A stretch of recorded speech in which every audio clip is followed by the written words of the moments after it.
So as we get started today, I know I'm late.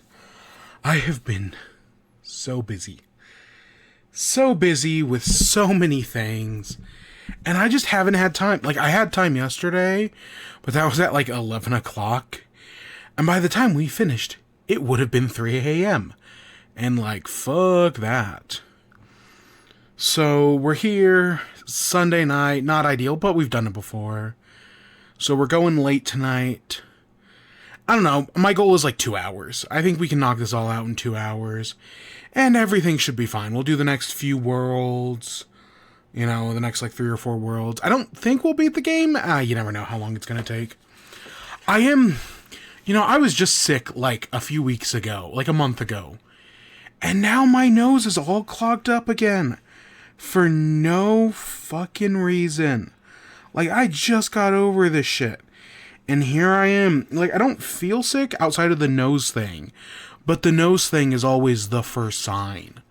So, like, fuck me.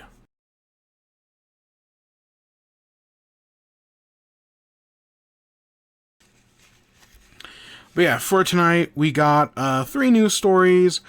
You know, they're all small. They're all small potatoes. You know, well, one of them is Indie World, but the other 2 are, you know, we'll get more info on them later. We got 2 food things. We got a movie. We got 2 movies, technically. We got 2 books, we got a book and a half. A book and like a fifth. And then I got 1 anime. I don't have any video games. I haven't even touched Pokopia. I have not had any time to play any video games this week. I booted up Animal Crossing a little bit, 20 minutes in and out. But outside of that, I have not been able to play any video games. I haven't touched Fire Red and Leaf Green. I haven't touched Pokopia. I've been so bad this week. Next week will be better. But this week, yeah, I don't got much. But we will make it work. We will make it work. With that, I guess let's just get into things, shall we? So yeah, we're still working on 3D World. We beat like half of the game last time, but I know things slow down in the later worlds.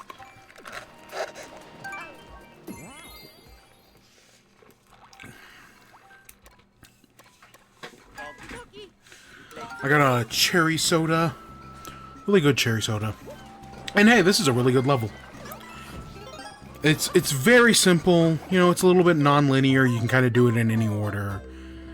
But I do have a soft spot for this level. Or maybe I'm thinking of the remix of it. I don't know.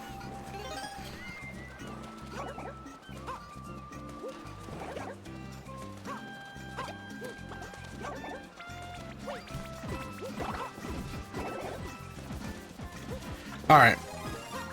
So, for gaming news, we got 3 stories. Our first one is Indie World. Because, Nintendo is doing every kind of Direct but a Nintendo Direct. So, of course, we do have an Indie World. I saw some people mad about this, that we're getting an Indie World. I think that's dumb. Like, Indie Worlds happen on a regular basis. Indie Worlds are consistently good. Don't go listen to no Snowbike Mike, who's like, oh yeah, this is going to be a 0 out of 10. Like, no, Indie Worlds are consistently good. They're not always amazing, but they're good. And this is one of the better ones. So we got that. Of course, there's a Mario Direct tomorrow, but it's just the Mario movie and no gameplay or anything. But, they have to get one final trailer out. That new poster is so good. I kind of want to... I wish it was easier to get movie posters, because I would fucking buy that poster for the new Mario movie. But we got that. We got Project Helix, which is a new thing from Xbox's new console. So I do want to talk about that. And finally, Nintendo is taking on the US government. Which, you know what? Anything to fuck the president. Yeah, I'm all for it. So, of course, we're going to talk about all that. And anything else.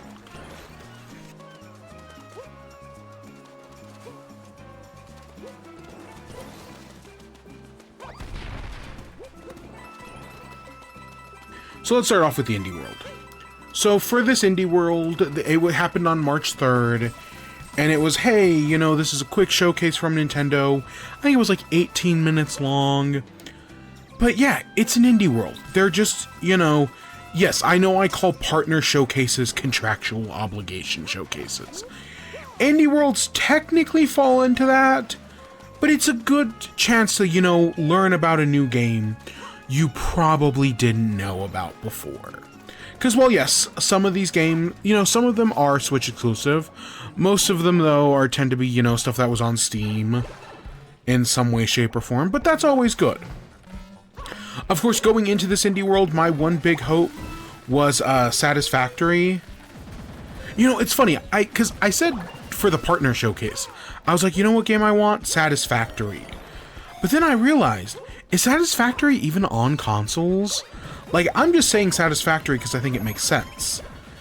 But I was like, is Satisfactory on consoles? Yeah, it came out on PlayStation in November. And Xbox, but who cares about that? Who cares about Xbox?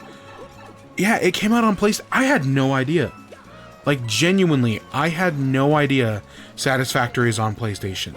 I wish they had made a bigger deal out of that. But yeah, I totally think it's coming to Switch at some point. That was my first big hope. And my second one, I think it might have been Expedition. I don't know, do we count Expedition as an indie game? That would be in the main showcase. I don't know, there was something else that I was like, you know, that'd be cool to see here.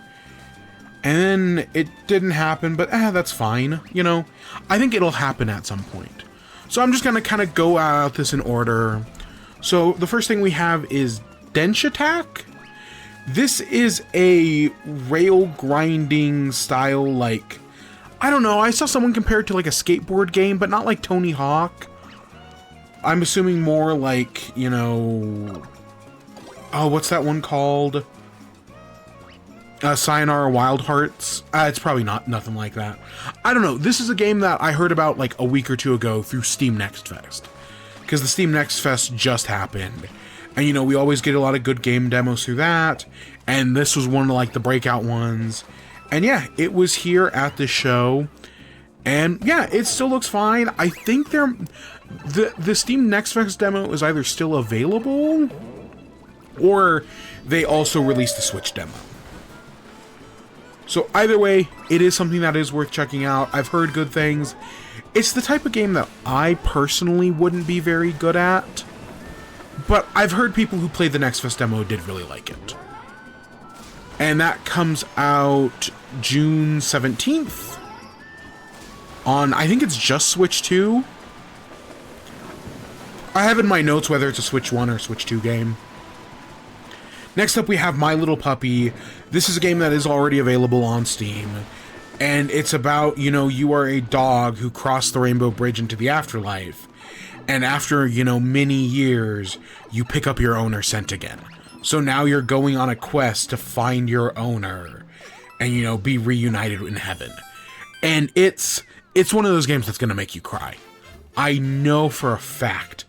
Like, even just talking about it, I'm, like, tearing up. You know, I'm, like, sniffling up here thinking about it. It's, from people who have played it on Steam, they've said it's really good. So I've heard good things, or at least, you know, it's since people have started talking about it again. I've heard good things. But yeah, this is, I don't know if I could get through this. That's fucking heartbreaking. And that comes out May 29th. Next up is Heave Ho 2. I played the original Heave Ho. It's, you know, you're these weird little, like, bean guys with arms. Is it a good game? I mean, it was fine. It very much is, you know, one of those, like, multiplayer experiences where it's like, oh, you know, something the Play Pals would have played back in the day, or some shit you would see, like, Smitty and his friends fuck around with for a single video. Okay, maybe the second example's a bad example. I don't know. I didn't really care for it. It wasn't...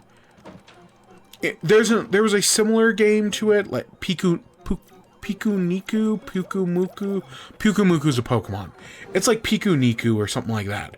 That was a similar-ish game that I remember liking more.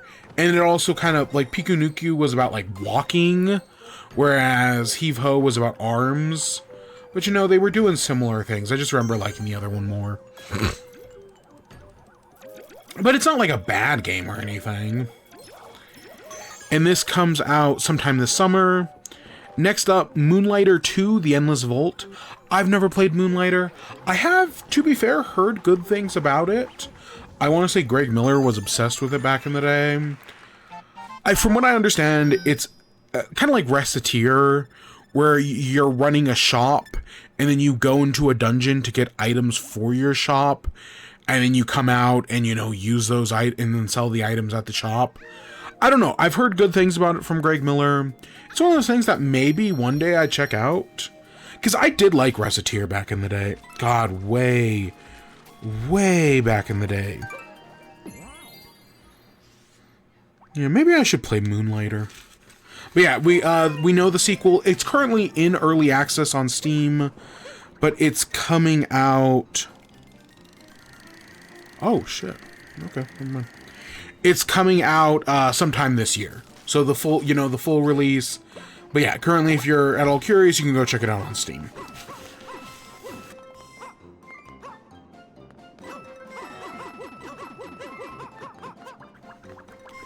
Next up, we have Woodoo. So this was a really weird trailer. Like, the way they started off was like, oh, do you remember a time when the world was magical? Like, oh, think back to that time as a kid. It was just kind of weird, but then you actually see the gameplay, and it's got this gorgeous art style.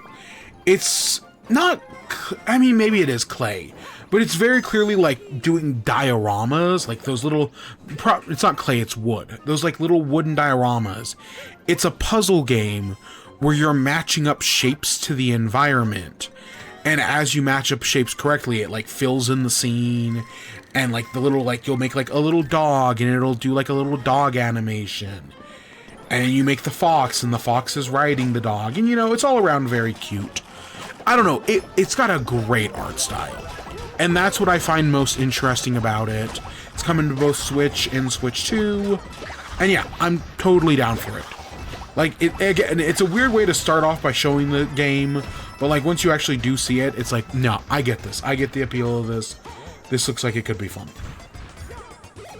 And you know, I'm always down for a good puzzle game. Next up, we have Mini Shoot Adventure. This is a Switch 1 and Switch 2 game. It is, basically, it's a twin stick shooter, but it's a Zelda-like. So they took, you know, the idea of like, hey, what if you're exploring a Zelda world, but you're a little spaceship? You know, you're a twin stick shooter spaceship.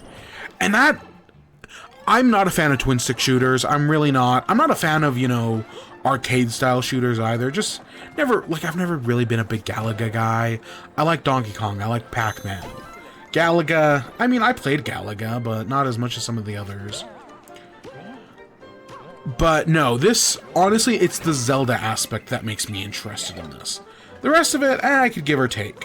But the Zelda thing, that's interesting. That intrigues me. So, yeah, this is available today. I think it's like 15 bucks on the eShop. I have not pulled the trigger on this one. I'll be honest, I thought about it. But I just added it to my wish list and was like, yeah, you know, maybe in the future. I've heard from someone who played it, I saw on, I don't know, probably Twitter, that they did like it. Next up, the Midnight Walk. This is, you know, that game with a clay style that is just beautiful. Love the art style. I think it looks fine on Switch 2. And it comes out in like 2 weeks. I don't know, I've seen this game before, and yeah, it still looks good. Still really impressive. Next up is Rotwood. This is made by Klei Entertainment, which is the studio that did Don't Starve. And so this is the game that kind of, I'm pretty sure it's like Absolem, which is another game that came out relatively recently that people really enjoyed. I'm pretty sure this is going for like a similar style, where, you know, you're in this world and you're fighting these monsters in like these arenas. I don't know, it seems interesting. It's 4-player multiplayer. And it is also available today. Mixtape. This is it really does. It might be made by people who worked on Life is Strange and games like that. I'm not entirely sure, but it's clearly doing something similar. How good is it? I have no idea. I do not know. I mean, it doesn't come out for a few months, but the thing about like things like Life is Strange and other Telltale games is like, yes, they can be good. Telltale's The Walking Dead was great. Dispatch, I've heard nothing but great things about. So like games like that can work, but also they can blow up in your face, as we see with some of the later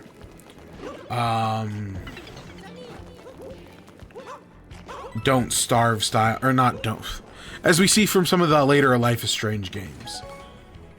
But you know, everyone's got their own tastes, and I know some people are excited for Mixtape. It's one of those things that, you know, I might potentially check out one day. Kind of like, you know, the one I keep comparing it to, because I kept confusing for it, Lost Records. Lost Records was a similar game that I also heard good things about, but, you know, nothing, like, exceptional or anything, and I don't think I know anybody who played past, like, Disc 2 or whatever it was called. Mixtape does notably look worse on Switch 2. Like, I don't think it's like a game ruiner or anything like that, but you can definitely see the difference if you... Only when I saw someone on Twitter post it side by side, and not in like a grifting way.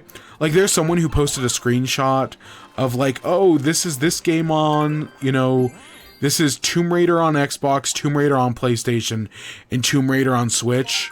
And they were like intentionally trying to like mislead people. Yeah, no, not, but like in a genuine way. You can see the difference.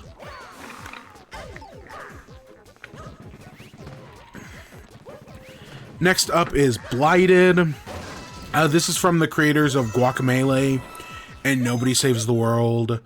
This is their new project.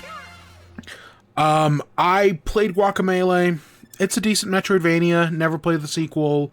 I never played Nobody Saves the World. But, you know, this looks fine. I don't know if I will play it, but it looks fine. Oh, hey, here's another iconic level. That, again, really doesn't have much going on, but I don't know. I think of it fondly. Next up, we have Dead Zone Rogue. This is that roguelite shooter, not to be compared to any of the other roguelite shooters that are currently in development. Yeah, I don't know what it is, but something about this year, we've got at least 3 different roguelite shooters coming out. Saros, this one, and that one with the Rubik's Cube that I don't remember the name of, but also it actually looked pretty decent. Like, I was actually like, yeah, it... Again, the fact that I can't remember the name is like a sin against it. But also, everything I remember seeing of it, I remember looking pretty good. So, yeah. I don't know, this one didn't really, you know, it's a roguelite shooter. Okay. The one that people are really is Saros. Which I do want to play. I do want to play Saros, but I gotta play Returnal first. I know they're not connected at all, but I'd want to play Returnal first. Especially because I think I own it. Next up is Grave Seasons. This is...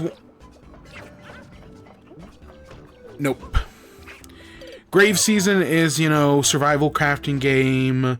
You know, Stardew Valley-like. There's another game that's called, like, Graveyard Keeper or something like that. Made by the people who did Punch Club. And it kind of reminds me of that. And that game was okay. I didn't like it as much as I did Punch Club. But no, it kind of, you know, it's doing something similar to that, I think, you know, horror-based, you know, farming. Farming sims are so popular right now, and have been for the past few years, that we have, like, multiple horror farming sims. But, like, that's not a bad thing. But, you know, this is another one. We have Unrailed 2 back on tracks. I played the first Unrailed back in the day. I fucking struggled with that game, man. I remember watching Achievement Hunter play it back in the day. That used to be fun. But actually playing, like, I picked it up off of their recommendation. and I did not have a good time. I really struggled with Unrailed. I know some people really like that game, and for those who do, good for them. But for me, nah, this just ain't my cup of tea. But hey, for people who do like it, this, you know, sequel sounds great. A game I did like was Tome. Tome was all about, like, you were this creature going around taking pictures. I don't remember... You weren't a penguin. I think you were some sort of bird. I don't remember the details. It's been a while. But it was a really good game. And so it getting a sequel is a good announcement. We actually found out about this last year at Summer Games Fest. Like, during their, like, indie showcase, this was announced. And yeah, it comes to Switch sometime this summer. Yeah, that sounds great.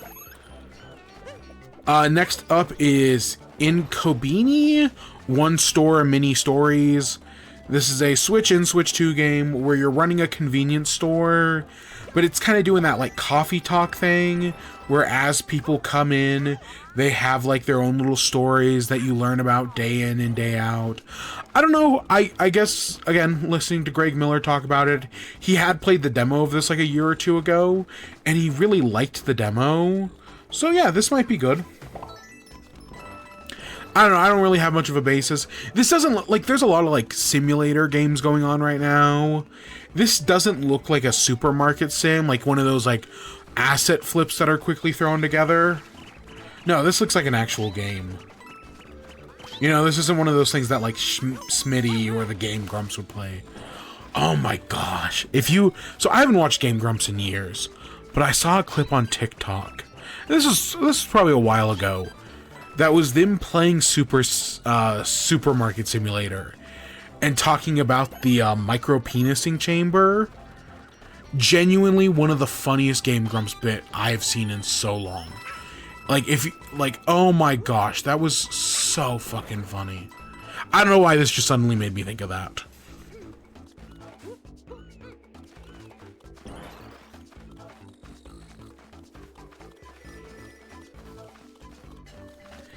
Next up we have Outbound.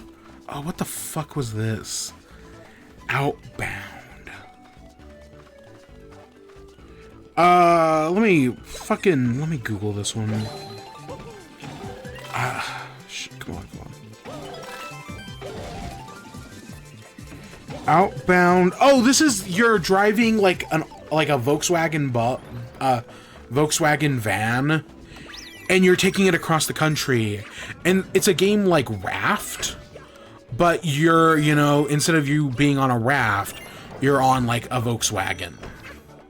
I don't know, it's, you know, it looks like it's a survival crafting game. Next up, we have Ratatan. This is the spiritual successor, maybe actual successor to Patapon. If you've never heard, Patapon was like a rhythm battle game. I don't know what to compare it to. I've never actually played Patapon. Again, I just know Greg Miller is obsessed with it. And so Ratatan seems to be, again, what I think is supposed to be like a spiritual successor, where it's not actually, you know, new Patapon, but it's like Patapon. But it might be made by like some of the same developers. I'm not entirely sure. But yeah, it looks fine. And the final announcement of the show was one that I hadn't even been thinking about, but once I saw it, I was like, oh, that makes perfect sense. Blueprints. Right, Blueprints was, you know, hit indie puzzle game last year. Showed up in a lot of different places. And yeah, it's coming to Switch. And then, of course, the way they were talking about it, I was like, oh, this is going to be available today. And sure enough, it's available today. And something they don't tell you about in the Direct. Not only is it available today, it's 30% off. It's, you know, Blueprints is a $30 game. So at 30% off, it's like 33% off. It's only 20 bucks. So if you've ever been curious about Blueprints, and you know, you have a Switch 2, but you don't have a PC or any other console, Yeah, go pick up Blueprints right now. I want to say until March 12th. It is 30% off. You know, it's basically $10 off. And at that price, it is totally worth it. Even if you're just slightly curious. I will be honest, Blueprints is not a game for everybody. You know, not everybody's going to jive with it. But even if you're just a bit curious, if you like puzzle games, at $20, yeah, you know, you could get an entire Pokemon game for that price. It's more than worth it. I wish they had advertised that more, but because that would get more people to check it out. But just knowing it, yeah, that's a huge discount. And easy. One of my biggest recommendations. I did pick it up. You know, I have it on PlayStation. I picked it up again on Switch 2. Yeah, it's not on Switch. I think it's only Switch 2. But it's more than worth it. You know, if you're picking up a Switch 2 for Pokopia, Wind and Waves, eventually, it's more than worth it to get Blueprints as well.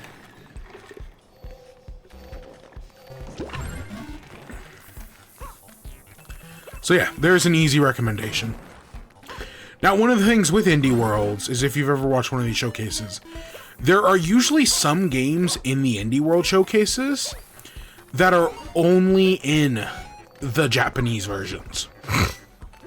And obviously vice versa. So, you know, there are some games that only show up in the American ones that don't show up in the Japanese ones, and some games in the Japanese ones that don't show up in the American ones. So, I did take a look at some of those. So we have Whispers of This House. This was, I think it was like a tidying up thing, or it was like a moving game, something like that. I don't know. You had an O, which I think is also available. This is both available in America and Japan, but it was only shown in the Japanese Direct. I don't know. This is like a puzzle, or this is like a platformer style game. I don't know. It looked fine. From what I saw, yeah, it looked fine. We have Little Witch in the Woods. Again, a game we've known about. It's been in the American Direct before. I don't know why it was only in the Japanese one this time. You know, this is a game where you're a witch, and it's like a survival not survival crafting, it's, you know, a farming witch simulator game. I don't know, it seems fine. And it comes out sometime later this year. Oh yeah, and was available today. That was a shadow drop in the Japanese showcase. You had Schrodinger's Call. Oh, am I mixing up Whispers of This House with Japanese Rural Life Adventure? Maybe I am. One of those two games was like, yeah, like a house moving unpacking sim. I don't remember which one. I don't remember what Schrodinger's Call was. You had Magical Girl Witch Trials, which is more anime based, and you have Hamura Hime. Yeah. Overall, I honestly reading through this list of games, I think this was a pretty solid indie showcase. I think overall you have a very good collection of indie games with some great shadow drops. I mean, Mini Shoot Adventure, Rotwood, and Blueprints all coming to Switch or Switch 2, available today. Those are 3 great games to be available today. So overall, yeah, I would say this is one of the more successful Indie Worlds. I did do, not a live reaction, but, you know, I watched it like a few hours later on my lunch break. And I think in that video, I gave it like a 9 out of 10. No, I still stand by that. And knowing that Blueprints is, again, 34% off, yeah, I'd say this was one of the better Indie Worlds. It had a lot of different things that I was interested in. Yeah, sure, how much of it am I actually gonna play? Not that much. But you never know, you know? I'll remember Voodoo when it comes out and I see it again and I'm like, oh yeah, maybe I'll check that out. Because that was games, you know, there's always those games in indie showcases where I see them and I'm like, oh yeah, that was cool. Like, I would love to do like a show that is the forgotten games of Indie Worlds. Like, go back to, like, the 2017... It was probably called Nindies at the time. I would love to go back to, like, the 2017 Nindies showcase and just be like, what happened to some of these games? Like, did all of them come out? You know, let's play some of these. How good were they? Because that is a good question. Like, yeah, sure, I may never think of Grave Season again, but it'd be curious to go back and see, like, yeah, what was the Grave Season of, 2018?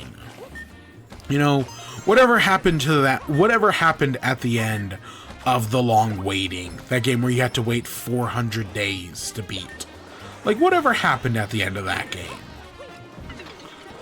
It's one of those things where I always regret, because I was always kind of curious, and I regret it, but it's one of those, oh, the best time to plant a tree was 20 years ago. The second best time is today. That's kind of how I feel about that one. Maybe I should.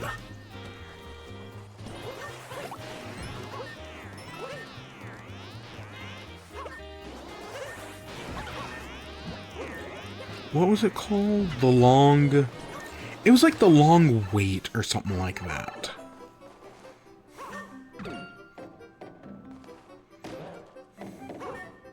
Wasn't The Long Dark. It was The Longing. The Longing was a game shown off at an indie showcase in, like, 2021. And it takes 400 in, like, real-life days to beat. And that became like oh yeah, I was kind of curious, but I could never pull the trigger on it. Maybe I'll add it to my wish list, and if it ever goes on sale, I'll pick it up. I don't know. I should do that though. That would be an interesting show. Like, hey, the forgotten indie worlds. Okay, that was just stupid. So yeah, that was the Indie World Showcase. Honestly, a really good showcase. One of the better ones. Snowback Mike was totally wrong, and we got tons of good games.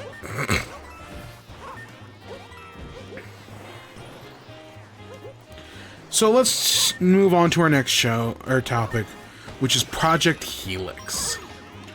So we got a tweet from the new CEO of Xbox, right? Asha Shar. And the tweet is, "Great start to the morning with Team Xbox, where we talked about our commitment to the return of Xbox, including Project Helix, the code name for our next generation console. Project Helix will lead in performance and play your Xbox and PC games. Looking forward to chatting about this with our partners in studios at my first GDC next week." So yeah, Xbox, is giving us our first tease of the next generation.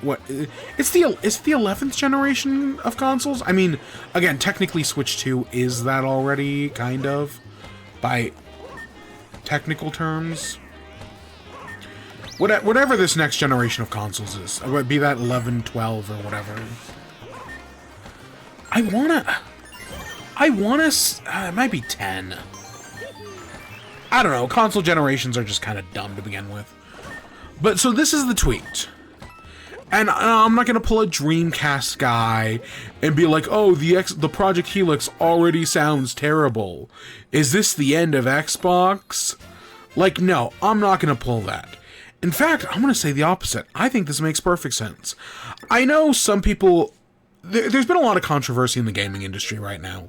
Specifically with PlayStation this week, saying that they're going to put less focus on PC games. That for PlayStation, when it comes to multiplayer games, yeah, they'll still keep putting multiplayer games on PC, PlayStation, all the places where they're needed. But for single-player experiences, what is most important is, exclusivity. Which, to be fair, I totally get. Like, I know some people will say exclusivity is the worst thing in the gaming industry. I think those people are just jealous. Hot take. I know we like you know, non-exclusivity, because, you know, you can play your game wherever you want. I get that. But also, exclusivity allows for your games on your systems to be perfectly optimized for the system you're playing on. And that way you don't have to worry about it fitting into a range of PCs, having to play on Switch, Xbox, PlayStation. You could just focus on one system, one console. Like, it makes sense. Like, there's a reason Grand Theft Auto only does console games. At least for the first, like, year or two. Is because they don't want to worry about getting their game running on all the different kinds of PCs. If they can just focus on two, that allows them to push the hardware more. I know some people hate that explanation, and they want for those things to do more, but that's just not how it is. That's just not how it is. And yeah, I don't think again, I'm a Nintendo fan. I'm fine with Nintendo's exclusives. And so, yes, I am a little biased coming into this. Oh, but don't you want to also play your Switch games on PC? I mean, actually, not really. I think the big thing is that there's just something... It's an aesthetic thing. There's just something aesthetic about booting up a Nintendo game on a Nintendo console that just playing like an emulated game on PC just doesn't really capture. I know that sounds crazy, and it's definitely like a vibe thing, but the vibes on PC just aren't there the same way they are on like Switch or PlayStation. And so when it comes to Xbox, you know, Xbox has not been in a great position in a long time. I mean, the Xbox One sold, what, like 30 million units? The Xbox Series X right now is also... We can't get that. Fuck. The Xbox Series X also isn't doing that well. I mean, it's not doing like... When I say it's not doing well compared to its competitors. Like, the PlayStation and the Xbox are just or the PlayStation and the Switch are just doing way better. Xbox Series X sales numbers. 34 million. Okay, so that's the Series X. What about the Xbox One sales numbers? Oh, 57 to 58 million. That's actually not that bad. That's higher than I thought. Of course, it's nothing compared to like the PS4, which is... PS4 did like 120. Or PS4 sales 117, and then PS5 is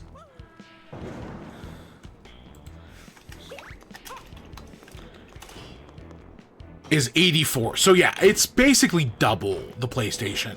So like, I don't think that number is terrible, but it's also not good compared to its competition. And then the Switch is the best-selling, you know, thing on the market, and the Switch 2 is doing I mean, the Switch 2 is what, 15 million in like 6 months? That's fucking fantastic.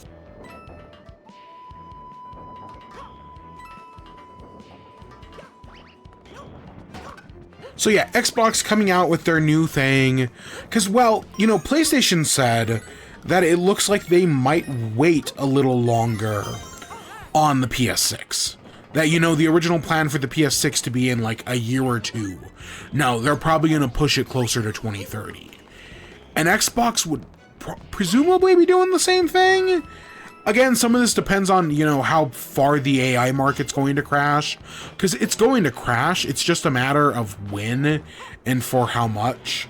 Because right now, that's what's hurting the Steam machine. Is, you know, Valve put out a thing recently that was like, yeah, we're still aiming to get the Steam machine in 2026. But because of, you know, everything with memory loss right now, we don't know, like, when that's going to be or what price that's going to be at.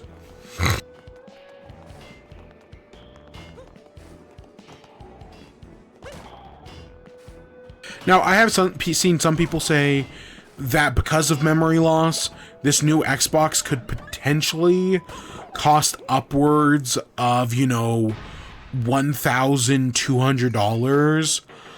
I don't know where people are getting that rumor from. That's coming out of nowhere, from what I can tell. Outside of, you know, everything is just more expensive nowadays, and console and, you know, hardware prices are a fucking mess because of, you know, memory loss and all that stuff. So I don't know where people are getting that such high number from. Because all this says is, right, it'll bring games to both Xbox and PC. Which makes sense, you know, Xbox is struggling, and I've said for years now that if Xbox were to leave the console business, they wouldn't just stop making Xbox. They would instead rebrand Xbox as a type of gaming PC. You know, think of like an Alienware or something like that. You know, Alienware is like this high-end gaming laptop PC that I don't think people actually really like that much, from what I can tell. You know, they're like the Apple of gaming PCs. That's not a MacBook, because you can't play games on MacBooks, for the most part. No, that's always where I've seen Xbox ending up. Is that they're making, you know, their Xbox that is a dedicated gaming machine, but it also runs Windows and can just play your Windows games. In the same way that, like, the Steam machine or the Steam Deck runs Linux and can just run anything that runs Linux. Like, it just makes sense. It is the next evolution of what Xbox is doing. I know some people don't like that. I want to be clear. Some people see, you know, Xboxes putting their things on everywheres. Some people, including from what it sounds like people inside Xbox itself, didn't like the whole everything is an Xbox campaign. Personally, I thought it made sense. But I guess some people massively disagreed. And, you know, they want to focus more on that exclusivity. And, I mean, it wouldn't hurt Xbox. Again, big single-player exclusive games sell consoles. Right? The amount of people who are now talking about buying a Switch 2 because they just got a, you know, one of the highest-rated games of the year, which is mostly single-player Pokopia. And then we've got Pokemon Wind and Waves, another, again, primarily single-player experience. Those sell systems. Do they sell systems because they're Pokemon? Yes. But they do both. You know, you can do both. At least that's how I look at it.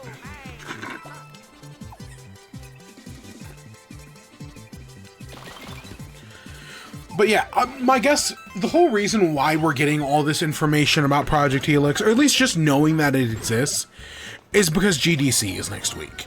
And normally this stuff would come out of GDC, but it would leak. You know, normally the fact that, you know, the next Xbox plays both PC and Xbox games, that information would leak from GDC. So this is just Microsoft putting out that information ahead of time. And, you know, that way, in case anything else starts leaking as well, we will also find that out ahead of time. Presumably. So, I think this makes sense that we got this here. Yes, do I hope that the next Xbox isn't coming until, like, 2030? Because I still don't feel like we've had that much time with the current gen Xbox.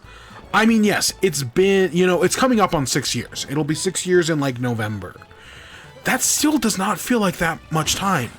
I still feel like there is so much that can be done with the PS5 and the Xbox Series X that just hasn't happened yet. I know GTA is part of that. Like, you know, maybe once GTA comes out, we'll be feeling a little bit differently. But at the moment, I still feel like there's more that could be done. And because, again, the console generation's 7 years. I mean, the Nintendo Switch made it upwards of 8. And I think part of the reason why I also feel like we haven't fully seen the potential of the current gen system is because, you know, unlike Nintendo, like, within the next year, Nintendo will stop releasing games on the Switch. A console with 150 million user base. They will stop putting games out on. because Nintendo moves the fuck on. Xbox and PlayStation didn't. They kept putting out Xbox and PlayStation games. You know, the Xbox Series X and PS5 came out in 2020.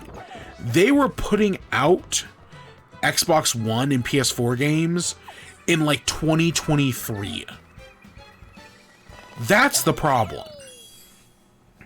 So, I feel like we haven't been in this generation that long because they kept supporting the old generation for so long afterwards. That was part of the problem. You know, Nintendo gives it like a year before cutting it dry. Xbox gave it like 3 to 4, and that was just too long. Not that, I get it, there were shortages. Not everyone could upgrade. But also as a result, because of those shortages, it really doesn't feel like we've been in this generation that long. So I just say, push it. Push it back a few years, 2029, 2030, and maybe things will go better. And that's literally it. That's the whole, we riffed for 15 minutes on a single tweet. Because that's all we know at the moment. And that's all we probably will know for a little bit. Again, until something inevitably leaks, because something will leak. It always does.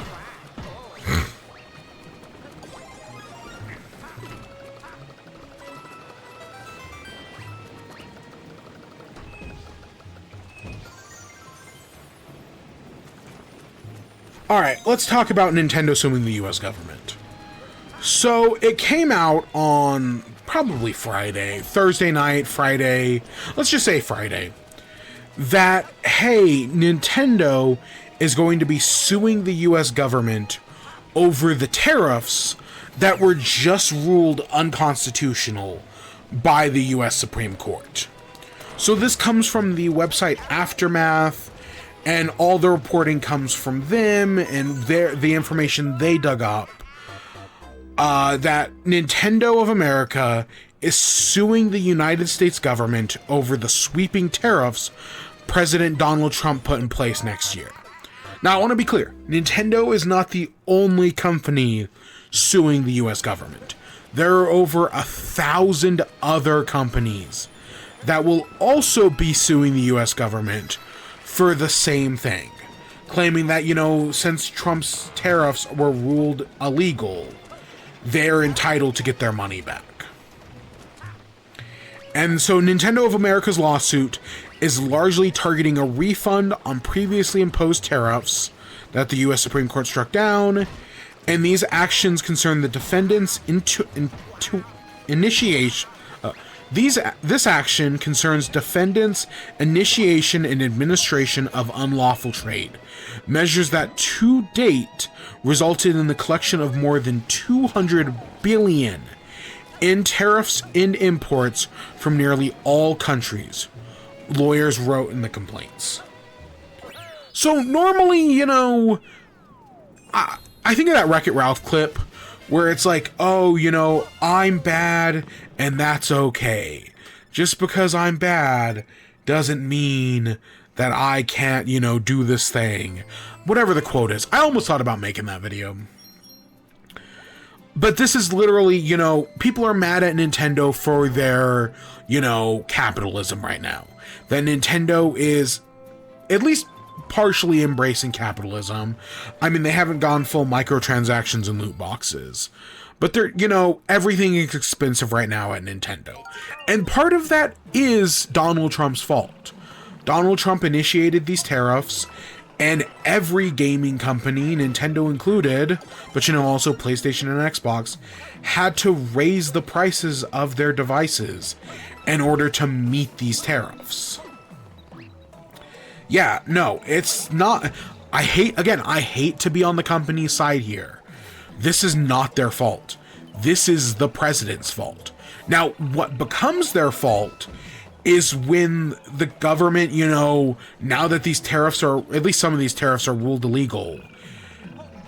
Well, one, Trump's, going to keep fighting it and whatnot. But the other thing is the companies raised prices. Now that the prices don't need to be raised anymore, are companies going to lower prices? Again, I always think of the airlines. the U.S. airlines started putting baggage fees in order to make back the money they lost on 9/11. And then those baggage fees just never went away. Is this just going to become another airline thing? Where, you know, what originally started as like a temporary price increase is now just going to fuck over the consumer for all time. That, you know, because companies raised their prices by like $50 to pay for the tariffs, all consoles are just now going to be $50 more than they were before. And you know what? I think that is totally within the realm of possibility. That, yeah, if you know, these companies never lower their prices, then this is just, you know, fucked forever. Again, I know Trump has been did retaliatory tariffs because, you know, he's a fucking dickhead. Like, that's nothing new. And, like, this battle is long from over.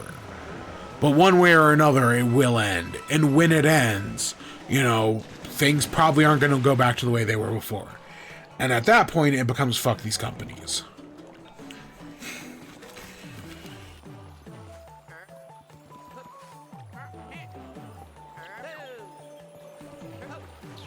But yeah, no, I am unequivocally on Nintendo's side here. You know, it's let them fight. You know, who would you rather see? The evil corporation or the evil government win? I'll take the evil corporation over the evil government any day of the week. Fuck Donald Trump. Yeah, I hope he loses. Right? Nintendo beats Donald Trump in a lawsuit. That sounds fucking great to me. Because that's what Trump is. He's a fucking loser. We all know it. You know, he's a weirdo and a loser. Like, nothing else. The only people who don't know that have, you know, Trump derangement syndrome.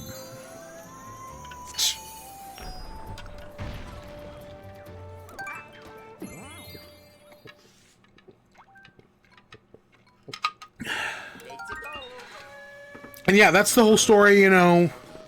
I know there was some court ruling that said, like, yes, the U.S. government's going to have to pay back this money. But, you know, this lawsuit and the other 1,000 lawsuits are still going on. We probably won't hear an update on this for a while. But for the moment, that's the story we got. And yeah, it's just a big fuck you to Donald Trump.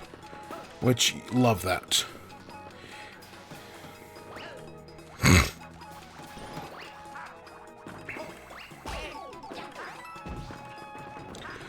So I guess that takes us to WIBE.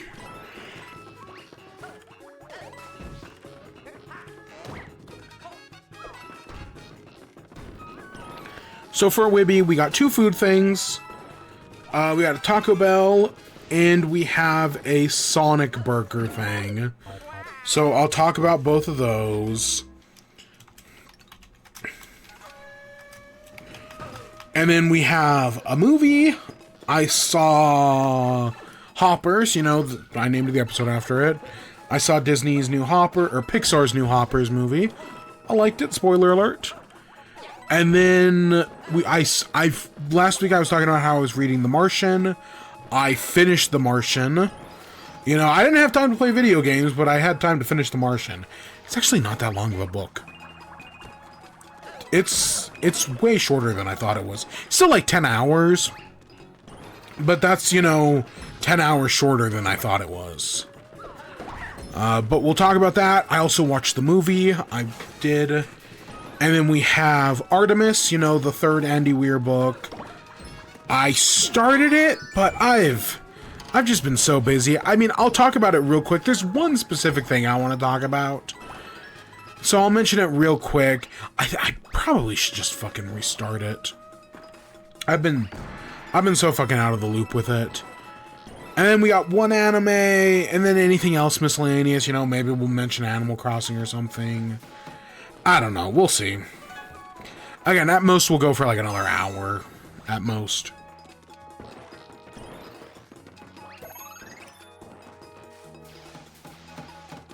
So let's start off with Taco Bell. So Taco Bell has two things. They've got chicken bacon ranch street chalupas. And then they've got their two new dessert empanadas. So I want to talk about both these things. I guess the empanadas were new this week. And the street chalupas were new last week. Because for some reason, Taco Bell, instead of just put, like most other companies, when they put out their new stuff, like Jack in the Box, for example, they put it all out in a single day. So like Jack in the Box will be like, hey, here's our new burger, here's our new shake, here's our new cheese fries. You know, they'll do that all in like the first week of March. Taco Bell this year, though, has been like, oh yeah, we'll put all that out, but we'll do it a week at a time. So this week, we're doing, you know, new street chalupas. Next week, we're doing new empanadas. Week after that, we're doing the new, you know, fucking drink, the new freezer drink or whatever. It's just, I don't know, like, it's clearly like, okay, you know, they know people care for their limited time stuff, but they want you going there, like, every week to try it. And that's just not what I'm interested in. You know, that's just not really doing it for me at the moment. So, like, I'll try them every few weeks. But I'm not going every week. That's fucking for sure. So, the chicken bacon ranch street chalupa. I've said before, I'm not a big fan of Taco Bell's chicken. It's okay, but I'm not a big chicken guy. I'm not a big steak guy either. The steak is better. You know, I know Taco Bell is just the same 12 ingredients mixed up in different ways. Yes, that is true. But I like those 12 ingredients. And I'm fine with the beef. The chicken, you know, sometimes it's fine, sometimes it's not. Same thing with the steak. Sometimes it's good, sometimes it's not. They did steak street chalupas in the past, and those were pretty good. But hearing them do chicken, I was kind of like, whatever, I'll try it. So I did. And yeah, they're still good.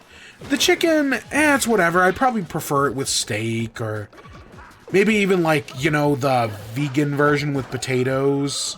I mean, it's got bacon, so I guess that's not vegan. But yeah, no, these are good. I like the chalupa. It's 2 chalupas for about $7. A little bit on the pricier side, but it's chicken. You know, it's more than just like their packet of frozen beef. And yeah, it's good. The bacon, ranch, that all tastes fine. The chalupa shell they use tastes good. It's got like that like cheese crumble on it or whatever it's called. I like it. Am I gonna go out of my way to get it again? Yeah, probably not. But I do like what they're doing. Again, it's Taco Bell. You know what you're getting into when you go to Taco Bell. And that didn't disappoint. The other one is the new mini empanadas. So it's a 2-pack. For $3, you get 2 empanadas. Honestly, not a terrible price for like a dessert. It's a caramel one and a chocolate fudge one.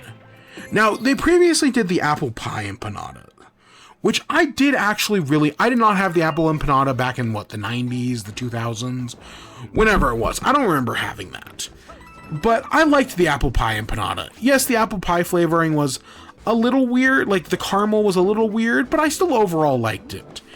These new ones that are, they're smaller, they feel more fried than the other ones, and overall, they're whatever. They remind me of something, but I cannot place the caramel one. I've been trying to rack my brain what the caramel one tastes like. It doesn't remind me, it's not the other empanada. It doesn't taste like that. I cannot figure it out. It's the dough. Like, the dough reminds me... what is it? I don't know. The chocolate one, though, I did figure out what that reminds me of. The chocolate one specifically, it feels like a discount lava cake. Like, if you've ever gone to Domino's and gotten, like, their 3-pack of lava cakes, imagine you made one of those for, like, $1 and you fried it. That's what the chocolate fudge one reminds me of. It's a Domino's lava cake. But, unlike, when Michael ate, like, fucking, what was it, like 12 of them? It'd be a lot easier to eat, 12 of these little mini empanadas. Still wouldn't be good for you. But no, overall, these were fine. I didn't like them as much as the caramel apple one, but they weren't terrible either. And again, that price point is not bad. I mean, I bet you can get the fucking Cinnabon bites from, I bet those cost more. So yeah, it's not a terrible price. They are smaller. I prefer the caramel apple ones. I like the size on the caramel ones better. Like the mini just didn't do as much for me. I feel like the bigger one, there was more to it. Whereas this, they're doing more flavors. But the more flavors, I'm just a little less interested in. But I could see, if these are cheaper to do, if the more flavors, allow them to experiment more in the future. That's maybe why I could see them bringing them back. I know they were also working on like a pumpkin pie empanada as well. So I would not be at all surprised if that comes back later in the year, either in normal or mini. But yeah, no, these were fine. I don't know if I'd go out of my way to get, I definitely wouldn't go out of my way to get them. But if like next time I go to Taco Bell, God, in probably like 2 fucking weeks. Cause yeah, would I try them again? Maybe.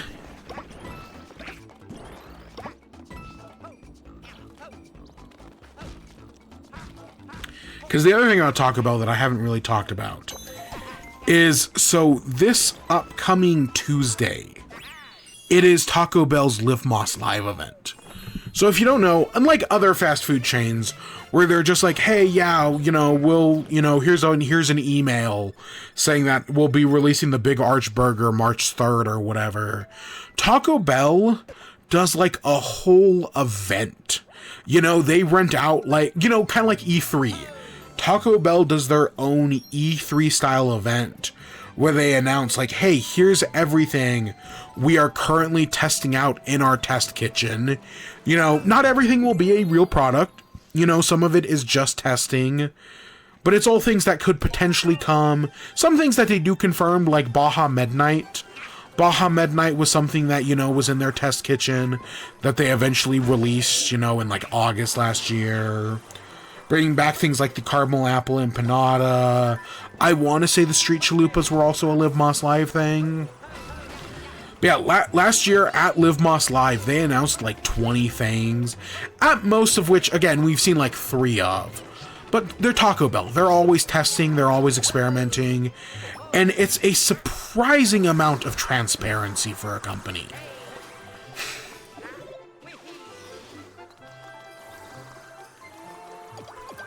And so Taco Bell, the next Taco Bell Live Más Live is coming up this Tuesday, where, they're going to have all these guests, and they'll probably, reveal they're testing out 20 new products. The Baja Blast Key Lime Pie that we tried last year, that was a Live Más Live thing.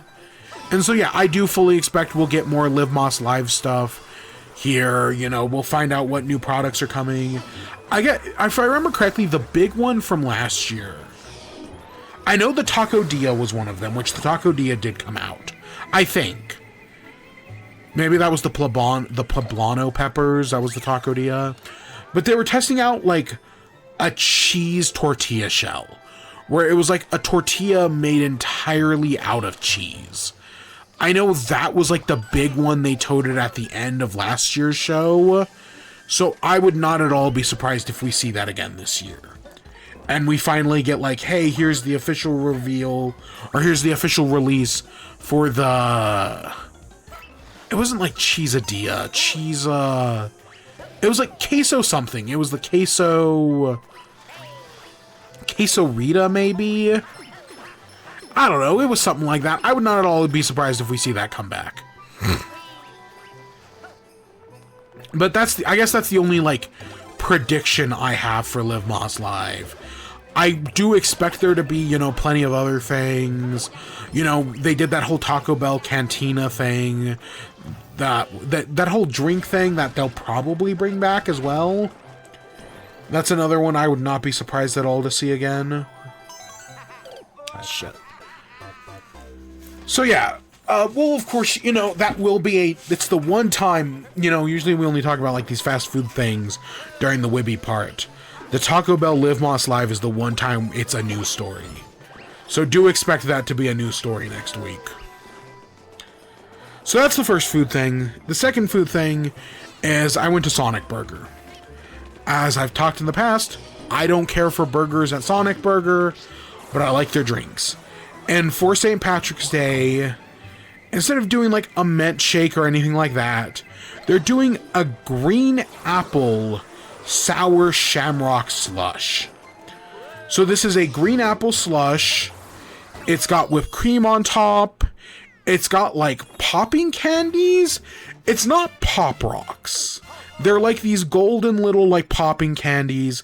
I would say they're Pop Rocks, but they're like thicker than that. They're like bigger. But it's got these popping candies, and it's got one of those like Airhead Extremes, you know, what they used to call gay bacon back in the day. It's got one of those. So I did go to Sonic Burger, and I did try it. And, it was fine. My problem with a lot of these Sonic slushes is that the whipped cream they use just doesn't mix with the slush. It like, I don't want to say it curdles, but that's kind of like, it takes on like a cottage cheese style texture, and it's just fucking weird. Like, I don't know, maybe it's just because, you know, it's dairy mixing with, you know, slushes don't even have carbonation. I don't know what it is, but I think the slushes work so much better with ice cream. Putting like a scoop of ice cream in a slush is fantastic. If this had been a scoop of ice cream, oh my god, this would have been so good. But instead, it's, you know, this fucking whipped cream that, again, it doesn't curdle, but it looks like it's like curdled milk in like a cottage. It's just weird. It doesn't taste bad. I mean, it's a little sour, but that's because, you know, sour apple. But yeah, it was just weird. Also, my little, you know, Airhead Extreme, the little rainbow candy, it fell to the bottom of the drink. And by the time I fished it out, it was fucking rock hard. Like, I don't know if that's just because it got cold and froze over, or if it was genuinely just like kind of stale. But, ugh. It was not... I like bite it in and like crunched. So I wouldn't technically recommend, you know, this sour Shamrock shake, but I've definitely also had worse. Again, it's still a Sonic Burger slush. Like, you can definitely have worse. But I would instead just get a green apple slush and an ice cream cone and dump that ice cream cone in the slush. Yeah, I guarantee you it'll taste better. Guarantee you. But yeah, I just, you know, I was curious. I was by Sonic Burger the other day and thought, fuck it, why not?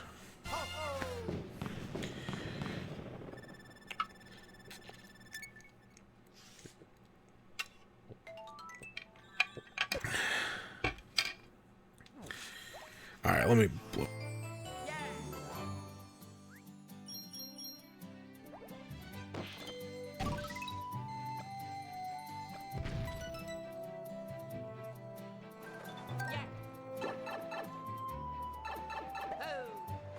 Oh, fucking Mystery House. Oh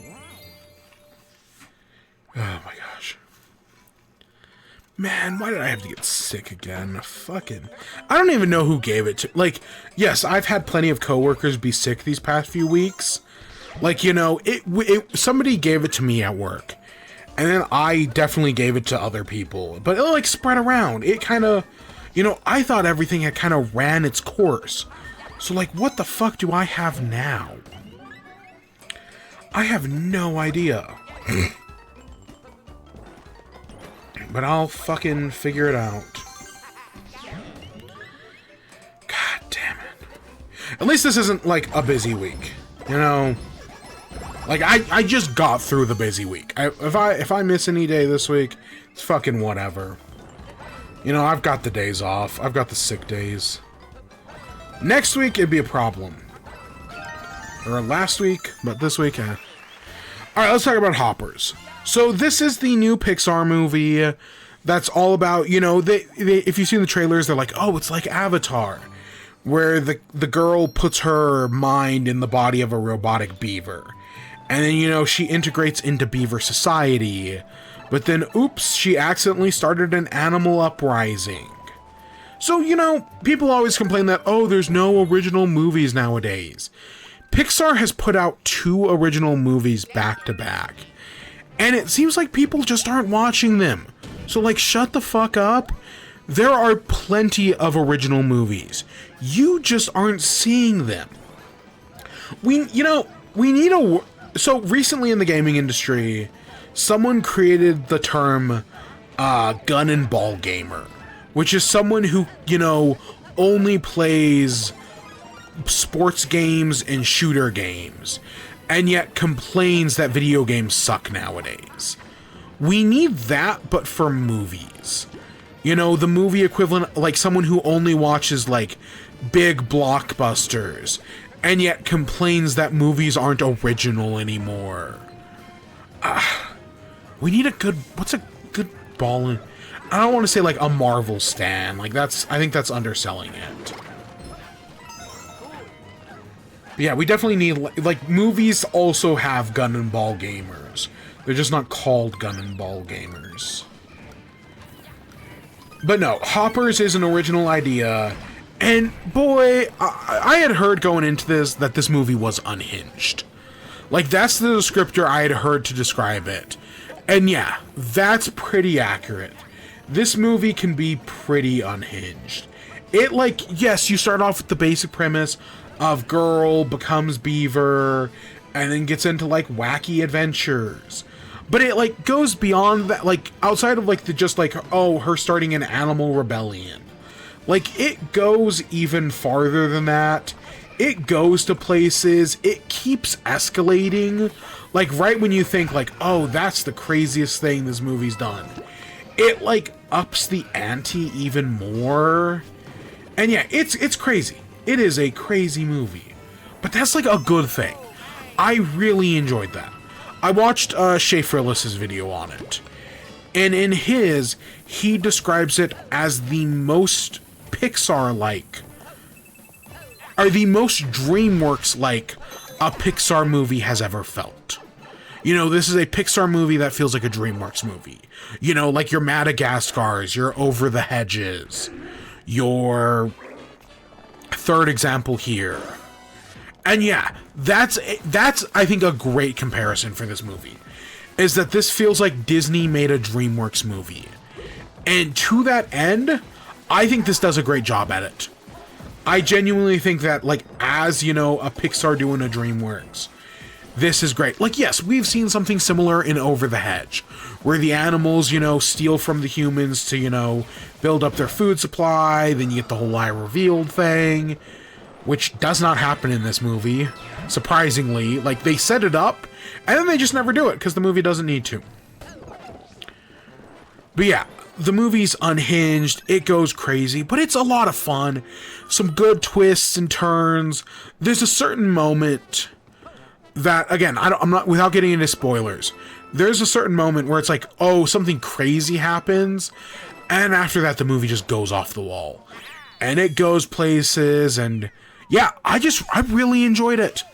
I thought it was a really good movie. One of Pixar's best? No, I wouldn't go that far. Again, I know there was like that whole thing of like, oh, it's got like a 98% on Rotten Tomatoes. It can't be that good. Watch, he's gonna say, it is that good. Spider-Man, get out of my vents. Like, this wasn't that. Because, again, Rotten Tomatoes is not how good a movie it is, just how high of a chance it is that you'd enjoy it. And yeah, I can give this movie like an 8 out of 10, but say there is a 98% chance that you will enjoy it. That's the thing. So I think the 98, I get where that score comes from, but I'd still give it probably, yeah, like an 8 out of 10.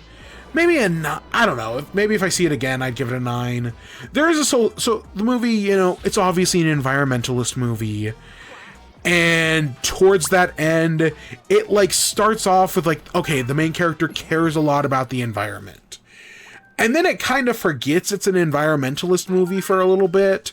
Again, things kind of go balls to the wall. And then at the end, it kind of remembers like, oh wait, we're an environmentalist movie again. And like to that end, like same thing with like the grandma. Like the grandma shows up early on. And then, like, the main character just in the climax is like, oh yeah, think about grandma. But, like, it kind of comes out of nowheres. Like, technically they set it up. But, yeah. It's a good movie, though. It is a good movie. I did enjoy it. I enjoyed it more than Elio. I liked Elio, but I didn't love it. I enjoyed this more than Elio. I'd recommend this, yeah, basically over a lot of the things Pixar's been doing, except for Inside Out 2. I still stand by Inside Out 2 is fantastic. I also enjoyed Elemental more than most people, but I'd recommend this over Elemental. Yeah, it was just good. It was just a good, solid movie that had a lot of fun moments, a lot of funny things. The comedy is great. Oh my gosh. Again, once things start going crazy, there are two just fantastic jokes where it's like, oh yeah, things are going balls to the wall. Oh, this is gonna be funny.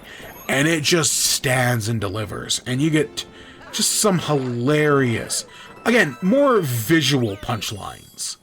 They're more, yeah, just like, hey, look at this crazy visual. And it pays off. It pays off so well. So yeah, overall, I easily recommend it. It's got an okay climax. I feel like,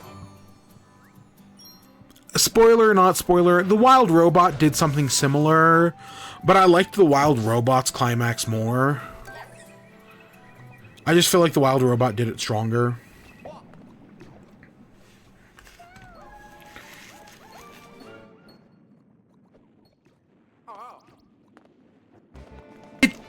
It does it. The climax, you know how like Ghibli movies do that thing where it's like technically we don't really need a climax, but the movie has to do something to end. Like, I definitely would not compare this to a Ghibli movie, but it does kind of remind me of that where it's like, okay, you know, we've kind of had our big climactic moment. The movie has to end doing something. So we're just gonna give it one big final ending. I had heard going into it that this is one of the less emotional Pixar movies. Like, you know, Pixar movies are known for making people cry. And so I had heard that you probably aren't going to cry watching this movie. And while that is true, I did not cry. I did still get a little emotional. Again, there's one specific thing that happens near the ending that did get me a little choked up. I didn't cry, you know. Again, this isn't Elemental. This isn't... did Elemental make me cry? Yes, Elemental did make me cry. The bow in Elemental did actually get me. So yeah, it didn't make me cry, but it got me a little bit emotional. Again, Pixar knows what they're doing. So yeah, I did really enjoy it. I would easily recommend it. I don't think I'll do any spoilers. I do feel like the less you know, the better. Again, with a lot of the jokes, you know, just spoiling the jokes, I won't really do it for you. So yeah, I'd say the less you know, the better going into it.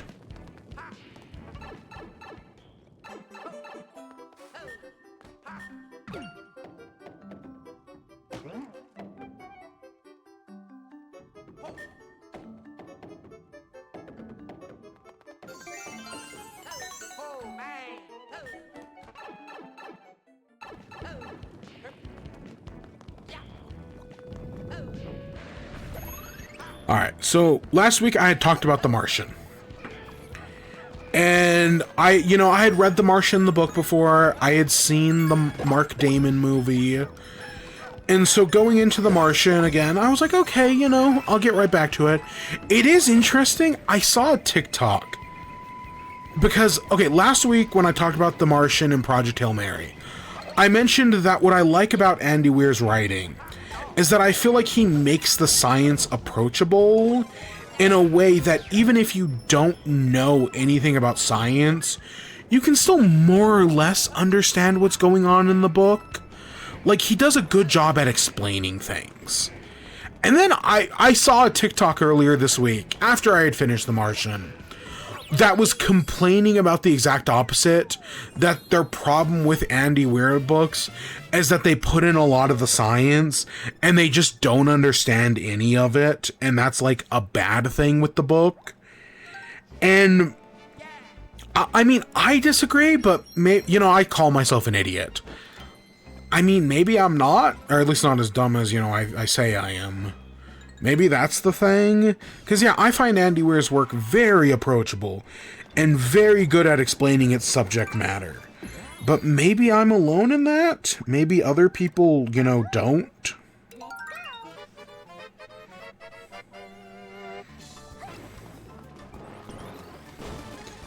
But no, I enjoyed the end of The March. So in The Martian, where I had left off, he had blown up the airlock and his food was spoiled. So they then try to send a mission to, get him more supplies. They bypass the safety checks, and it ends up crashing into the ocean. After that, they end up getting the maneuver. Oh fuck, what's the maneuver? They said it like 1,000 times. Why am I not remembering it? The Vents Horcroft? Whatever the maneuver is, where they can slingshot the astronauts back. And I do like that moment. I like the two moments. One where they're like, oh yeah, the astronauts, we're not even going to ask them because they would all say yes. Right? Like, that's their mission. They'd never say no. So, we, the people at NASA, have to decide. And then Teddy says no. And then Mitch is like, oh, you're a coward. You know that? And then he expects, like, her name's like Ashley or Angie or something. Not the PR person at NASA, to, like, agree with him. And Angie's like, no, you're also a coward. Like, yeah, that was a good moment. That's a really good moment. And then Mitch ends up leaking the plans for the maneuver anyways, so that way they can turn around. I like everything with the Chinese probe, that, the Chinese government can help out. It's just, the Americans wouldn't know that they could.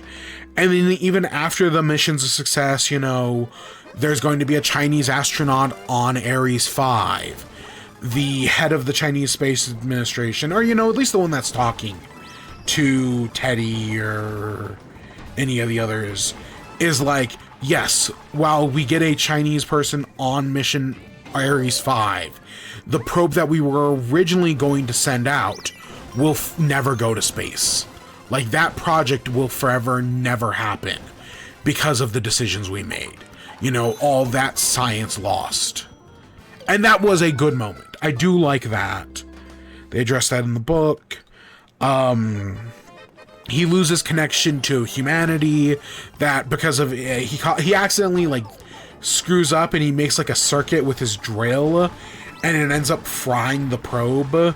So he has to do a lot of the work on the craft on his own, but he eventually heads out.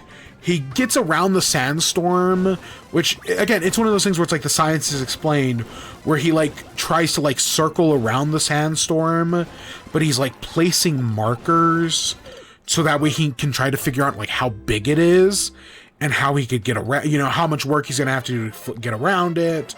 He flips the buggy. But he eventually makes it. They send him up to space in a tarp. And then he eventually goes out. He makes contact, and then the book ends with them, heading back to Earth. They've still got like another 200 days, but he's safe aboard the ship.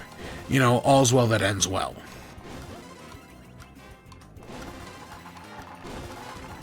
And yeah, I do like the book. I think it is well written. I really like the character. God, it's not Mark. I keep calling, like, I know it's Matt Damon in the movies. If you've ever read The Disaster Artist, Tommy Wiseau calls Matt Damon Mark Damon, and for some reason in my head, it's just Mark Damon as Matt Damon, even though the character he's playing is Mark Watney. I was trying to remember the last name. Oh my god, we'll talk about the movie in a second. But yeah, so Mark Watney, you know, I really like him as a character. He's, you know, he's a lovable jackass. Like, he's constantly, you know, like, why the fuck haven't you told the rest of my crew that I'm alive? You know, I look forward to not dying. He's a very likable character. Annie is the social media manager's name. Okay. I just pulled up the character list from the movie, so that way I can see them all. But no, I think the book is very good. I do still really enjoy it. I don't know. It's one of those things where it's like, if you said like, oh, is this one of your favorite books? I might say yes. It's hard for me to say no. That's the thing. Like, there was this whole thing I saw over like the weekend, which was like a college professor talking about how like, oh, kids these days, they want to be writers, but they don't read. You know, you ask them what their favorite novel is, and they don't even have an answer. And like, I get that to an extent, but like, there's also a part of me that's like, do I even, like, what is my favorite book, really? And I feel like if I were to, if you were to say like, oh, well, you know, you really like The Martian, is that your favorite? I'd be hard-pressed to say no. I feel like part of it for me is just that, you know, I like things. I like liking things. And narrowing it down to, like, singular favorite book is hard for me. I don't know, it was just something... Again, it was something I saw that happened this weekend on Twitter. I think it was this weekend. It was sometime recently. So, that was the book. The movie, meanwhile, I did rewatch the movie because I own it.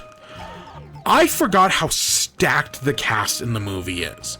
I mean, obviously you have Matt Damon, you have Jessica Chastain, Chiwetel Ejiofor, Kate Mara, Kristen Wiig, Sebastian Stan, Michael Pena. I completely forgot Sebastian Stan was even in this movie. I remembered Michael Pena, but I completely forgot fucking Sebastian Stan was in this. Sean Bean, Jeff Daniels. I remembered Benedict Wong.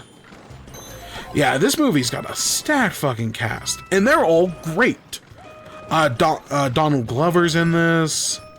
Yeah, it's a great cast. Rich Purnell, there you go, there's the name. Yeah, no, I really enjoy this movie. You know, we always talk about adaptation, or I talk about adaptation, you know, what makes a good book from a movie. What, you know, when you're taking a movie, what do you do, what do you add, what do you leave out? And as movies go, The Martian does a really good job. Because the last time I read The Martian, I watched the movie first, and then I read the book. This time it's the opposite. I read the book first, and then I watched the movie. And I was amazed by how much of the movie is just word for word from the book. I would not be surprised if like 90%, if not higher, at least 90% of the dialogue is just word for word taken from the book. It's crazy. I forgot how just accurate it was. But it's not like they do everything from the book. Yeah, like a lot of it, you know, the airlock blowing out, the potatoes getting ruined. You know, there are a lot of things that happen in the book that happen in the movie. But there are some things they just straight up do not do. Like the whole, him losing connection to the Mars probe. Yeah, that happens in the movie. That does not happen in the movie. At no point in the movie, once he regains contact with Earth, does he lose it. In fact, he takes the probe with him to the Ares 4 site. That does not happen in the book. In the book, he loses contact for, God, probably like 100 days. a while. The sandstorm he avoids in the book doesn't happen in the movie. I do not think he flips the rover either. If I remember the movie, in the book, as he's like coming down the crater, he flips the rover. He does not flip the rover in the book, or he does not flip the rover in the movie. He flips it in the book. That's the thing that was book only. It's mostly, I would say the first half of the movie is very accurate. It's like, it exactly happens like it does in the book. It's the second half, you know, as you're getting closer to the conclusion, where they streamline things a little bit, that I feel like, yeah, they leave stuff out, but I think it's the right stuff to leave out. Leaving out the sandstorm, you don't really miss much. Him losing connection to Earth, I mean, he gets it back later on. So him losing it for, you know, him never losing it, that just saves us some time. Him flipping the buggy, it slows him down a little bit, but he recovers really quickly. But, you know, them blowing out the airlock to slow down their speed, that's something you needed, so obviously that still makes it in the movie. In the movie, he pokes the hole in his suit, and he flies through space like Iron Man. I do not remember him doing that in the book. He might do it in the book. I'll be honest, as I was finishing the book, I was very tired. It had been a long day at work. So he might have done that in the book, and I missed it. But I'm like 90% in the book, sure, in the book, as he's going to, you know, he mentions doing it, but the captain tells him, no, stay in your seat. You know, we'll come and get you. So I don't think he does it in the book, but he does it in the movie, and it's fine. I don't think it's that big of a deal. That's like the one big change I can think of. And again, it might not even actually be a change.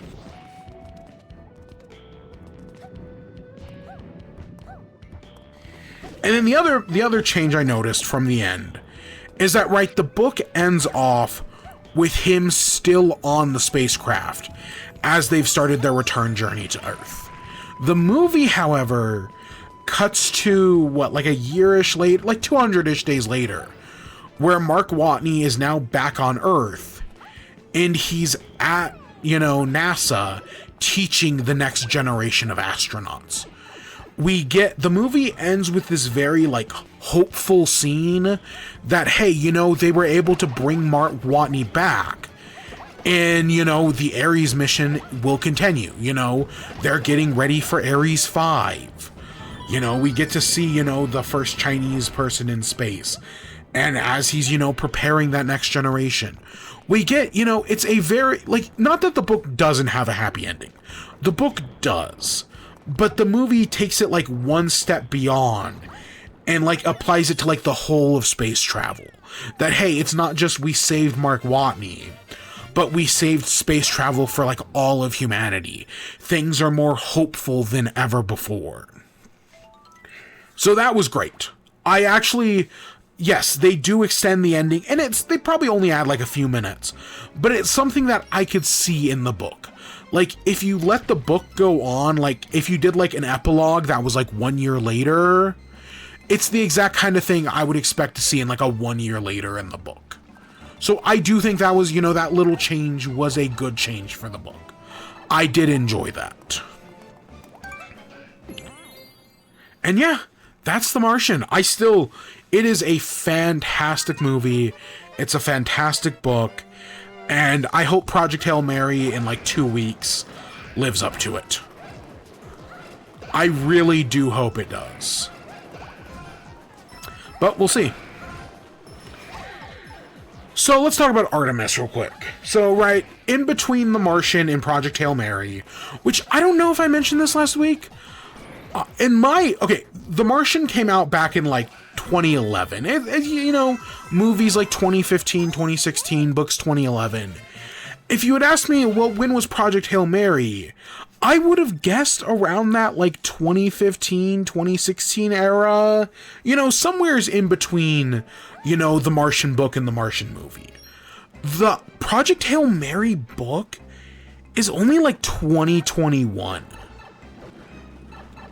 I did not I feel like I've been hearing about the book for years now. I mean, I guess that's still 5 years ago at this point. But I feel like I've been hearing about the book for longer.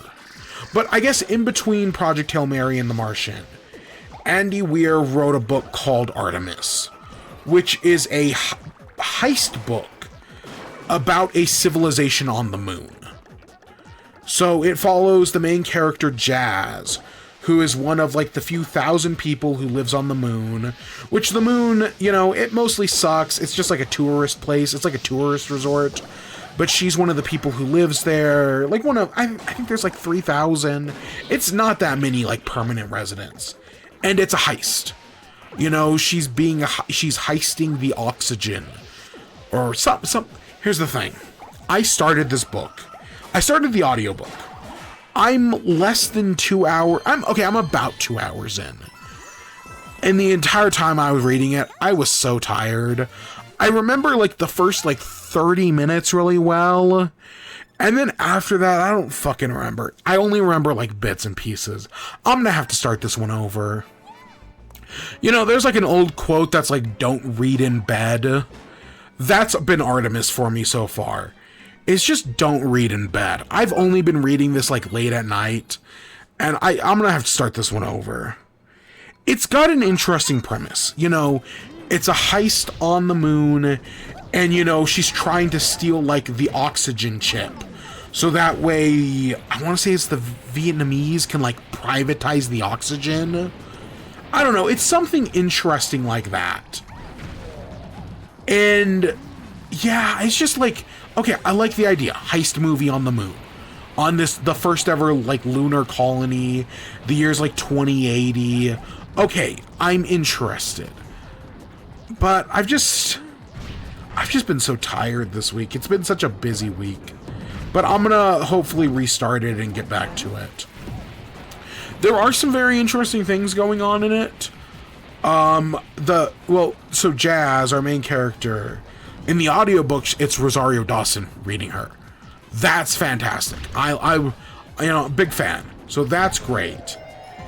And the other thing that, like, where I left off, but it's something I had never seen before, but I fucking love the idea of, is so Jazz she's either fully Middle Eastern or she's half Middle Eastern. Something like that.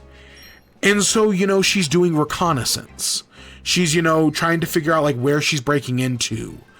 But she needs to go in disguise.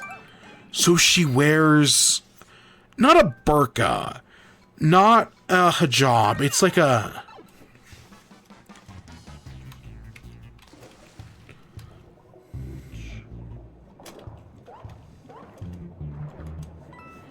What is it called? It's like an injab or something like that. Basically she's wearing, like, a full hijab, but she's using it to go undercover. I have never seen that in a book or a movie before. The idea of, like, a heist movie, but instead of them wearing, like, you know, like the Payday, like, ski masks or, you know, the clown mask or something like that, they're just wearing a burqa, I think is so fucking clever. Like, the fact that I've never seen that before is crazy. Because I think that's like oh, you know, she can go around anywhere she wants on the moon. And, you know, she just claims to be some rich lady whose, you know, husband expects her to wear a burqa full time, so that way nobody can see her face. That is so clever. And the fact that I've never seen that before. Like, that alone, like, that got me to, like, where I was, like, thinking about it, and I was like, oh my gosh, now I'm fully awake, because I'm really curious about this. So I will definitely be going back to finish this, because I think that alone is just, again, maybe it's just the books I read, but the fact that I've never seen that before, and I think that is so good. I want to know more. I want to read more.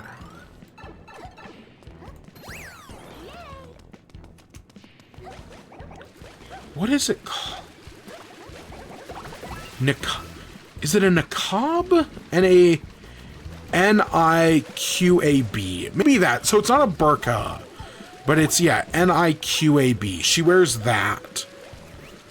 And I still, you just see her eyes. And I think that is so clever. I think that is such a clever thing for the book to do. So yeah, I was really interesting. Really interested. Like, yeah, it's just, you know, I just finished The Martian. I was tired. It's been a busy day at work. It's been a busy work week. But I promise I will get back to it. But yeah, I've never heard anybody talk about this book. That's the thing. Is like I've heard people talk about Project Hail Mary since it released. You know, The Martian already had its movie a decade ago now. And nobody talks about Artemis. That does worry me that, you know, it may not be as good. But, you know, heist movie on the moon, that has potential. And it's more of like, you know, a Futurama style moon where nothing happens. But that's still got potential, you know?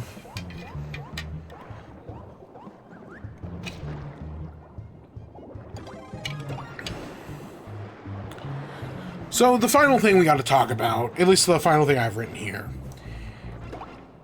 is my dress-up darling. Last week I had mentioned that I had restarted the show. Because, you know, I've been talking about doing season 1 forever now. And I said that before we do season 2, I want to rewatch season 1. I started season 1. I did finally finish it. And yeah, it's good. Like, all my problems with it from last week are still problems. I really wish all the kids were college age. If they had just made them college age, that would have solved like half of my problems. But other than that, I think all the cosplay stuff is fun. You know, the second arc is they meet up with this other cosplay girl who commissions an outfit. And then her sister wants to do cosplay, but you know, she wants to cross-dress and she's embarrassed. And so him helping out with that is very sweet. And their whole shoot's nice. Then we get, you know, a few episodes of just like, oh, here's the next outfit I want to do. Oh, well, isn't that a little too sexy? Yes, but she doesn't care. You know, it's fine. The season ends with where they go to like the firework festival, but unlike any other anime, Monthly Girls no Zaki-kun is the first one that comes to mind, where at the festival, you know, she confesses and he doesn't hear her because of the fireworks. They don't even do that. You know, they just go and they enjoy the fireworks, and then after her words, you know, her feet hurt, so she carries him home, or he carries her home.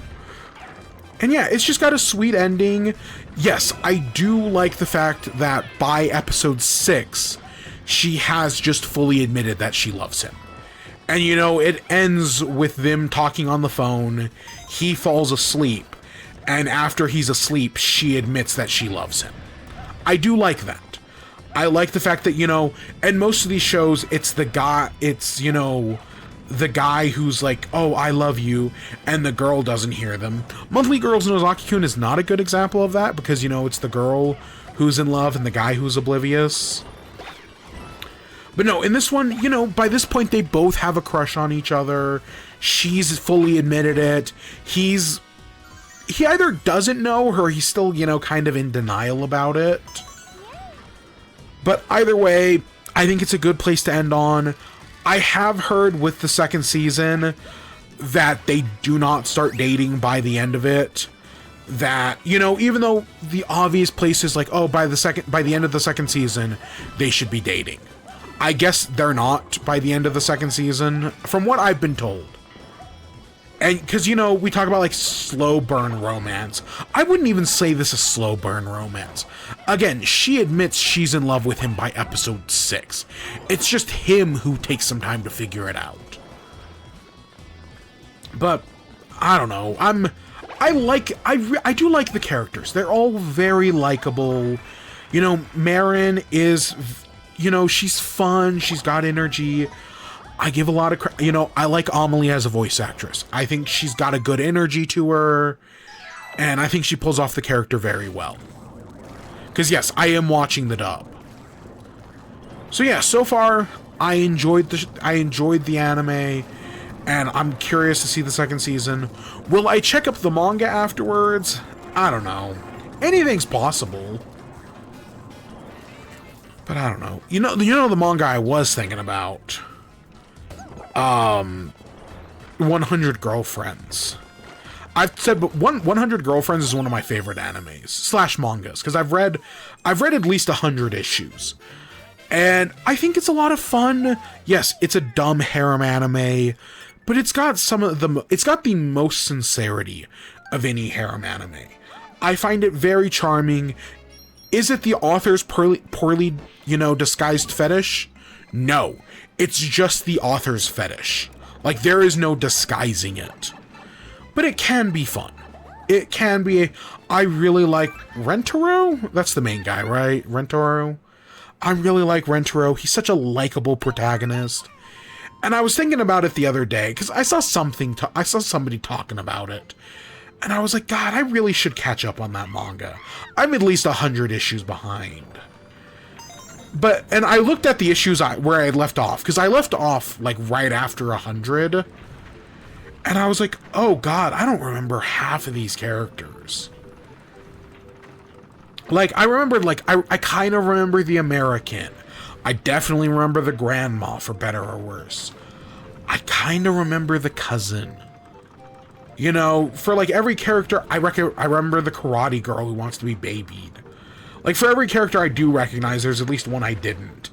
And it's like, how far back would I have to go to, like, get back into this? Is that really something I want to do?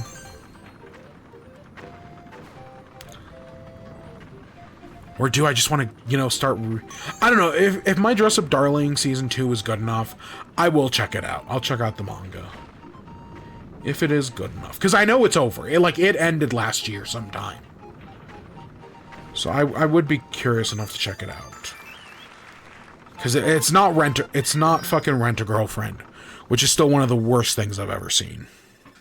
Like, fuck that anime, and I've never read the manga, but everything I've heard sounds fucking miserable.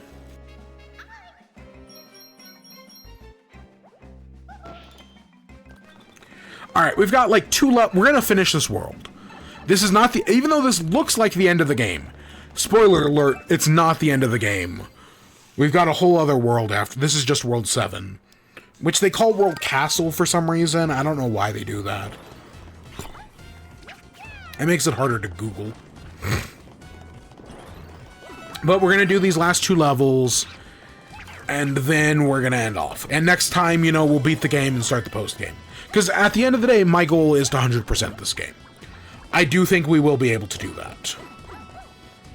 God, it's just that final level. I've never beaten that final level before. I've done everything else like 3 times. But I've never beaten the Champion's Road. Alright, so what else have I been doing? So I have not played Pokopia. I know Pokopia came out. Again, it's one of the best reviewed games of the year so far. For many people, it is it is a game so good that you need to buy a Switch 2 just to play Pokopia. It is that good for a lot of people. And I will get around to it. I guarantee you I will get around to it. I just haven't had time these past few days. I didn't even have time to do this stream until today. Fucking daylight savings time as well. I know I've talked about this on the past. This is the Things I Enjoy podcast. If I had to do a Things I Hate, the number one thing would be daylight savings time. Daylight savings time is one of humanity's most insignificant mistakes. And I fucking hate it so much. And the fact that we live in a country where 90% of the people fucking hate daylight savings time. And yet there is just nothing we can do to stop it, is a proof that on every level our government has failed. The fact that we can't take something that nobody likes and just eliminate it is just proof of our ultimate failure. Our demise as a species. And fucking... Trump... Every year that Trump has been in office, he has said, I will get rid of daylight savings time this year. And every year, he has fucking failed to do so. Like, I will never cut Trump some slack, but at least he could do one fucking meaningful thing in his pitiful existence and get rid of daylight savings time. And he won't even do it. Even just for some free brownie points. Nope, he won't even do it. So yeah, daylight savings time fucking sucks. But yeah, I have not had time to do anything. I booted up, you know, the one thing I did do was Animal Crossing. I can boot up Animal Crossing, you know, play for 20 minutes. I finally made $1 million dues. So I got 1,000,000 bells, and with that I was able to pay off my next house upgrade. And for the first time in a long time, storage is not an issue. I now have 800 storage, which is not a lot, but compared to, you know, the 300 I was working on before, 800 is nice. I now have some, you know, flexibility. So that's good. I'm glad that I've got that now. Yeah, other than that, you know, these past like 2 days, I've been collecting all the new spring bugs and fish. So, you know, I got the praying mantis. I got the stink bug. I got the knife jaw. You know, just little fish. You know, just doing a little bit of fishing. Not too much. But yeah, I really have not had time for video games. I did boot it up this morning, and I did buy turnips. So I now do have, you know, I have more turnips now. Hopefully they pay off. I mean, last week was, you know, last week, yeah, was fluctuating. Which I made like $20 per turnip. I could have made 40 if I had actually sold earlier. But, you know, I hedged my bet on the possibility of a small spike, and it didn't pay off. So hopefully turnips are better this week. But, you know, it's kind of whatever. I've been doing the Happy Home Paradise stuff still. I actually do enjoy the Happy Home Paradise. Like, I've been looking at other people's, because there's a Happy Home Paradise app where you can just view what other people made, and other people have made some really impressive stuff. Like, my stuff all looks bad in comparison. But I've been looking at other people's stuff, and other people have made some really good stuff. And I think there is a certain charm to designing, where, like, maybe, you know, it shouldn't be like a game on its own, but making it part of the base game, like as a DLC, that makes sense. And the new customization features it unlocks is nice. And then, you know, now they have the whole Dream Island thing, where instead of just making, like, one person's home, you can just make a whole island. Like, that's cool. That's a cool feature. I haven't used it yet, but I think it's a neat idea. But that also, you know, now we got Pocopia, and so I'm not even going to try. Because that's all about making your own islands and habitats and whatnot.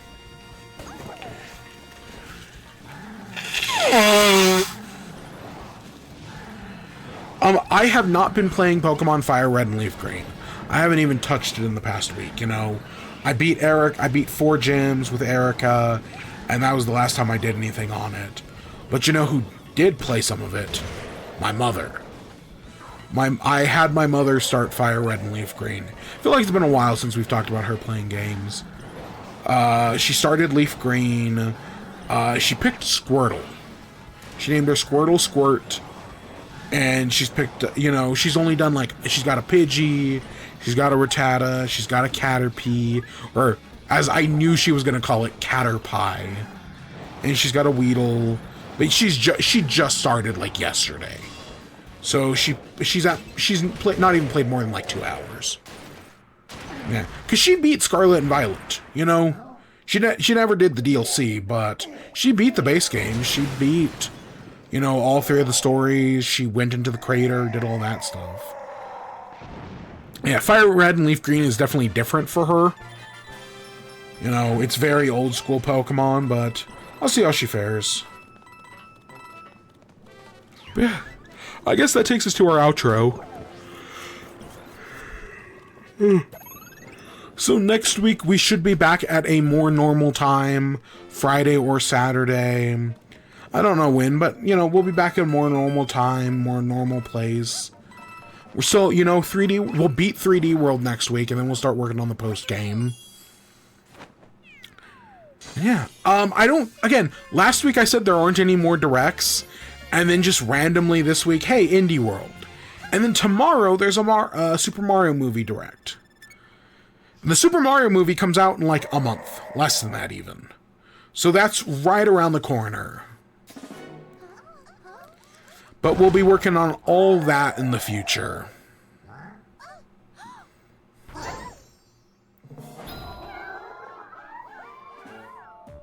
I remember the first time this happened when I played this game. This blew my mind. You know, Bowser stealing all the princesses, all the fairies, and then what he's about to do. This is just the coolest thing. 3D, you know, playing through this game again, I remember so many of these levels. I don't want to say this game is iconic, but it is definitely, I would say it's memorable. It is very charming. Yeah, this is a very charming game with some very good level design. Nothing, you know, excelling, but it's all very good at what it does. And this is just so cool. You know, we get traditional lava world, and then we get into the final world, which is